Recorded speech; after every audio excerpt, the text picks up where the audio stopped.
How's it going, guys? Bluegrass Sports Media here, and today we're going to do a spring preview for the 2022 Kentucky defensive line room going in the spring game.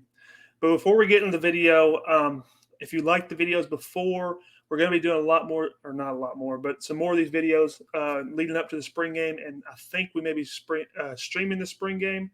So please like and subscribe down below. And without further ado, let's get into the video. So Kentucky in 2022 defensive line, they've lost two pivotal starters from the 2021 defensive line in Josh Paschal and Juan Mccall.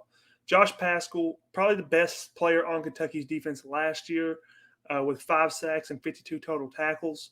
He probably will be a first 4-round pick this year in the NFL draft, and hopefully he has a long NFL career.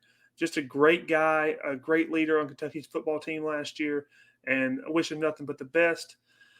The second guy Kentucky lost to the NFL draft this year was Juan Mccall. Now, if you look at the stat sheet, Juan didn't really have big stats, but what he did for Kentucky is he eats up multiple blocks, allowing the linebackers to pursue the football and allowing guys like Jacquez Jones to make plays on ball carriers, and really letting them go unscathed from offensive linemen.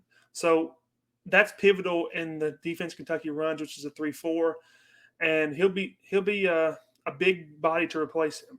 I mean, we're going to need a big body to replace him. So let's get into who I think will be the starters for Kentucky in 2022. At nose guard to replace Mccall, I think Justin Rogers will step in. A really big kid, a highly touted guy out of Michigan, 6'3", 340 pounds. He's got the prototypical body you want at a nose guard, but I think he also has a little bit more athleticism than Mccall has. I think he'll be able to step in and replace Mccall, and we won't really see a drop-off. At the boundary end, I believe Octavius Oxidine will be back. A guy who really had a great season last year up until his injury. I think he played 6 games. He was probably going to be the most productive defensive lineman, barring Josh Paschal, on this team. I mean, he was having a great season. I'm really excited to see him back, see him get to play at 100%, and see what his abilities can do at Kentucky. The other side defensive end is going to be Trayvon Rubrica. Goodness gracious. I have troubles with that last name a lot. But he's a guy who's been on the football team. I think he's a junior. He's been behind guys like Josh Paschal.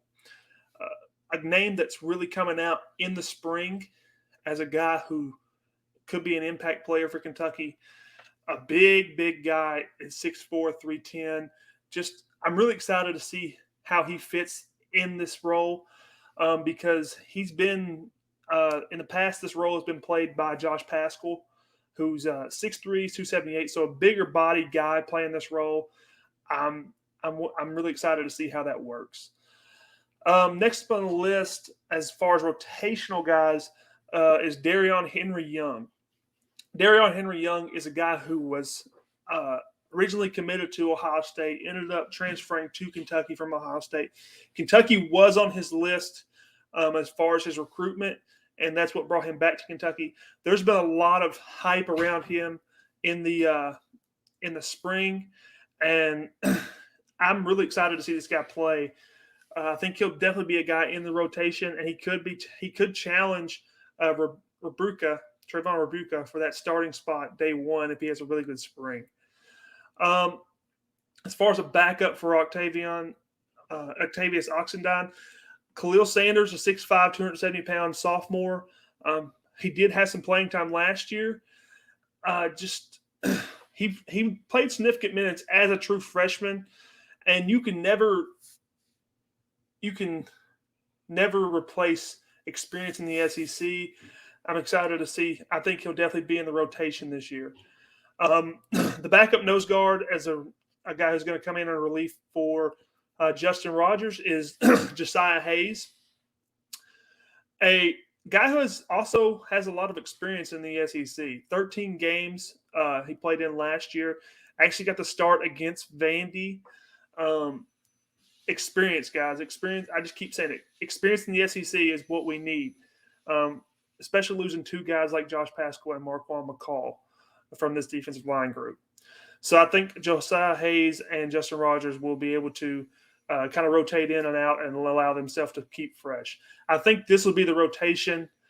These six guys, barring some other guys standing out in the spring or some transfer portal guys coming in. Some potential prospects that goodness gracious. Sorry, guys. Some potential prospects that I really like as far as like guys that could develop in the future.